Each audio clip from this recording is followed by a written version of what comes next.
अवधूत चिंतन श्री गुरुदेव दत्त श्री स्वामी समर्थ। तुम्हा सर्वांचं आपल्या स्वामी शक्ती या चॅनलमध्ये मनापासून स्वागत आहे।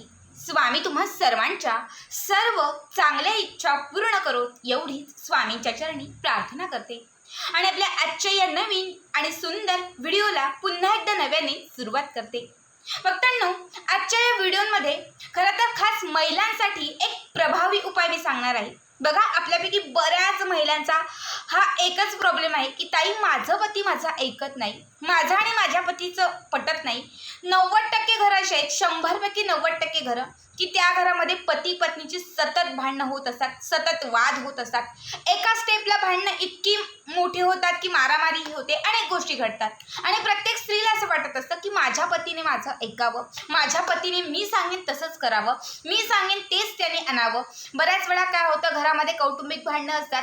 आपला जो पती आहे तो आपल्यापेक्षा आपल्या घरच्यांच्या जास्त बाजूने असतो, त्याच्या आई वडिलांचं जास्त ऐकत असतो। बऱ्याच वेळा आपण मात्र या गोष्टींमध्ये एकट्या पडतो आणि खूप कमेंट्स असतात की ताई, माझा नवरा माझं काहीच ऐकत नाही, माझ्या मनासारखं काहीच करत नाही, त्यांनी काहीतरी ऐकावं, माझ्या मनासारखं त्यांनी काहीतरी करावं किंवा मी सांगेन तसं घडावं, यासाठी आम्हाला काहीतरी उपाय सांग। आजच्या या व्हिडिओमध्ये खास मी तुम्हाला 2 हिरव्या वेलचीचा असा एक उपाय सांगणार आहे। हा उपाय केल्याने खरं तर हा एक तोडगा आहे आणि हा तोडगा केल्याने तुमचा पती तुमचे ऐकेल, तुम्ही जेही सांगाल ते तुमच्या मनासारखंच घडेल, तुमच्या मनासारखंच करेल। बघा, अतिशय प्रभावी तोडगा आहे हा उपाय। तुम्हाला खरं तर कुठल्याही मंगळवारी करायचा आहे। कुठल्याही मंगळवारपासून तुम्ही या उपायाला सुरुवात करू शकतात। सलग तुम्हाला 4 मंगळवार हा उपाय करायचा आहे। प्रत्येक मंगळवारमध्ये तुम्हाला याचा जो काही रिझल्ट आहे तो दिसायला सुरुवात होईल। 4 मंगळवारच्या आत पूर्णपणे नवरा तुमच्या बाजूने असेल, तुम्ही सांगाल तसेच करेल, तुम्ही सांगाल त्याच गोष्टी ऐकायला सुरुवात करेल। म्हणजे जिथे खूप भांडणं होत होती, कुठे एकाही पॉईंटला ऐकत नव्हता किंवा सतत वाद होत होते, तिथे कुठेतरी वाद मिटलेले दिसतील। कुठेतरी तुम्हाला जाणवायला लागेल की नाही, माझा पती आता माझा ऐकतोय आणि आता आमच्यामध्ये सगळं काही चांगलं आणि व्यवस्थित होत आहे। अतिशय प्रभावी तोडगा आहे, फक्त मंगळवारच्याच दिवशी तुम्हाला हा करायचा आहे। बघा, आज मंगळवार आहे, त्यामुळे आजच्या दिवसापासून याची जर तुम्ही सुरुवात केली तर अतिशय उत्तम आहे। आता उपाय काय आहे ते पाहण्यासाठी व्हिडिओ शेवटपर्यंत पहा आणि जे चॅनलवरती नवीन असतील त्यांनी लगेचच आपल्या चॅनलला सबस्क्राईब करा, कारण तुम्ही आपला चॅनल सबस्क्राईब केल्यामुळे मी पुढचे जे व्हिडिओ बनवेन ते सर्वात आधी तुम्हा सर्वांपर्यंत पोहोचतील। बघा, आपल्याला काय करायचं आहे, मंगळवारच्या रात्री म्हणजे आज रात्री झोपत असताना 2 हिरव्या वेलची ज्या आहेत त्या घ्यायच्या आहेत। 2 हिरव्या वेलची ज्या आपण स्वयंपाकामध्ये वापरतो, ह्याच हिरव्या वेलची घ्यायच्या आहेत। कुठेही तुटलेल्या, कुठेही खंडित झालेल्या, कुठेही चीर गेलेली वेलची नसावी, ती पूर्ण व्यवस्थित पॅक अशी असते तीच वेलची तुम्हाला घ्यायची आहे। अशा 2 हिरव्या वेलच्या घेऊन तुम्हाला माता लक्ष्मी म्हणजे तुमची जी कुलदेवी आहे, बघा तुमच्या घरातील जी कुलदेवी आहे, आमची तुळजाभवानी आहे, कोणाची कोल्हापूरची अंबामाता आहे, प्रत्येकाची कुलदेवी जी आहे ती वेगळी आहे। तर तुम्हाला तुमची जी तुमची जी कुलदेवी आहे त्या कुलदेवीच्या चरणांच्या जवळ ह्या 2 हिरव्या वेलची तुम्हाला ठेवून द्यायच्या आहेत। आता जर तुमच्याकडे कुलदेवीचा फोटोच नसेल, मूर्तीच नसेल, टाकच नसेल, तर मग तुम्ही देवघरामध्ये जो दिवा लावता या दिव्याच्या जवळ ह्या 2 हिरव्या वेलची तुम्हाला ठेवून द्यायच्या आहेत आणि तुम्हाला तुमच्या कुलदेवीचं नामस्मरण करायचं आहे। तुमच्या आणि तुमच्या पतीच्या बद्दल जी काही तुमच्यामध्ये जे काही सुरू असेल किंवा जी काही तुमच्या पतीच्या संदर्भात तुमची इच्छा असेल की त्याने व्यवस्थित वागावं, आमच्यातील जे गैरसमज आहे ते दूर व्हावे, भांडणं कमी व्हावं, माझ्या नवऱ्याने माझं सगळं काही ऐकावं, आमचा संसार सुखाचा व्हावा, अशी जी इच्छा असेल ती इच्छा तुम्हाला मनापासून कुलदेवीला तुम्हाला व्यक्त करायची आहे, तिचं नामस्मरण करायचं आहे। त्यानंतर या 2ही हिरव्या वेलच्या तिथून उचलायच्या आहेत।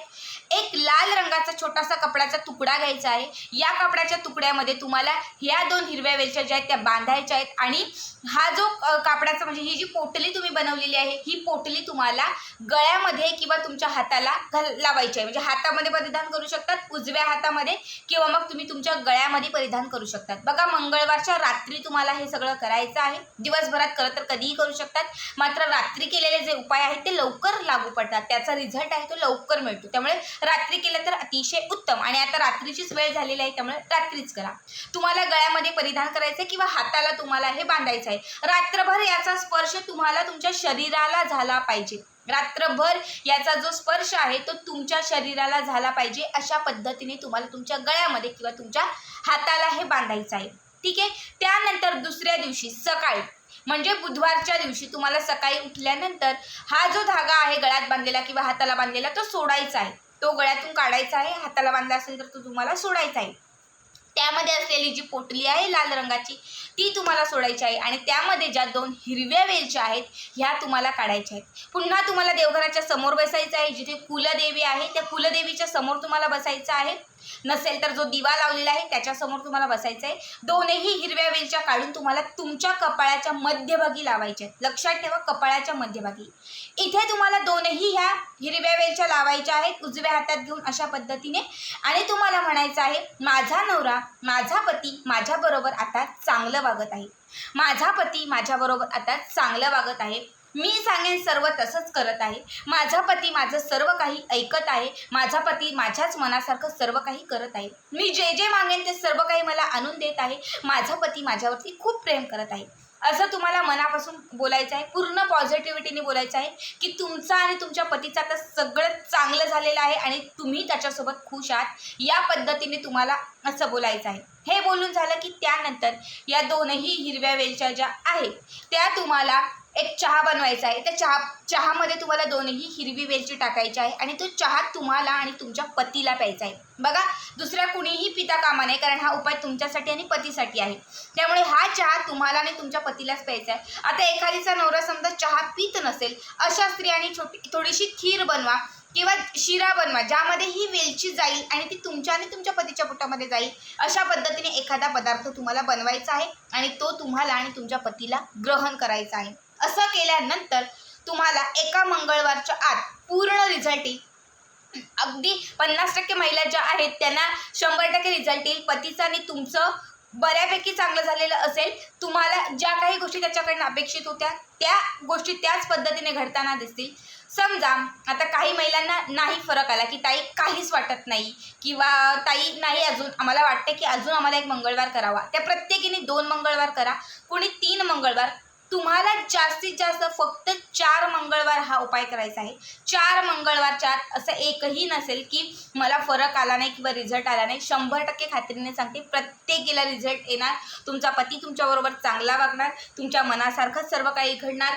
ज्याही गोष्टींची तुम्हाला अपेक्षा होती त्या सगळ्या गोष्टी त्याच अपेक्षेने होणार. फक्त पूर्ण पॉझिटिव्ह राहा आणि पॉझिटिव्हिटीनेच तुम्हाला हा उपाय 4 मंगळवार पूर्ण होईपर्यंत करायचा आहे. समजा मध्ये मासिक धर्म आला किंवा जर एखादा मंगळवार मासिक धर्माने गेला तर मग त्या मंगळवारी तुम्हाला हा उपाय करता येणार नाही. मग तो मंगळवार सोडून त्याच्या पुढचा मंगळवार तुम्हाला पकडायचा आहे. सुतक काळ असेल किंवा मासिक धर्म असेल तर त्यामध्ये हा उपाय तुम्ही करू शकत नाहीत, कारण कुलदेवीची सेवा करणार आहात तुम्ही. हा तोडगा कुलदेवीचा आहे, त्याच्यामुळे मासिक धर्म आणि सुतक काळामध्ये हा उपाय वर्ज्य आहे. बाकी इतर वेळेस तुम्ही कधीही करू शकता. त्याचबरोबर अजून एक सर्वात महत्त्वाची गोष्ट म्हणजे मंगळवारच्या दिवशी तुम्हाला नॉनव्हेज खायचं नाही आहे, मांसाहार खायचं नाही आहे. शक्यतो उपवास करा या दिवशी. उपवास नाहीच जमला तर व्हेज खा, मात्र नॉनव्हेज खाऊ नका. आता आज ज्या महिलांनी नॉनव्हेज मांसाहारी खाल्लेलं आहे किंवा ग्रहण केलेलं आहे त्यांनी हा उपाय करू नका. मात्र ज्या महिलांनी नॉनव्हेज खाल्लेलं नाही किंवा शाकाहारीच खातात त्या महिलांनी आजपासून या उपायाला सुरुवात केली तरीही चालेल. बाकी तुम्ही पुढच्या मंगळवारपासून या उपायाला सुरुवात केली तर अतिशय उत्तम आहे. तर आजचा हा उपाय तुम्हाला कसा वाटला नक्की कमेंट करा आणि असेच पुढचे व्हिडिओ पाहण्यासाठी चॅनलला सबस्क्राईब करा. भेटूयात पुन्हा एकदा अशाच एका नवीन सुंदर आणि छान व्हिडिओमध्ये. तोपर्यंत सर्वांनाच धन्यवाद. श्री स्वामी समर्थ. जय जय स्वामी समर्थ.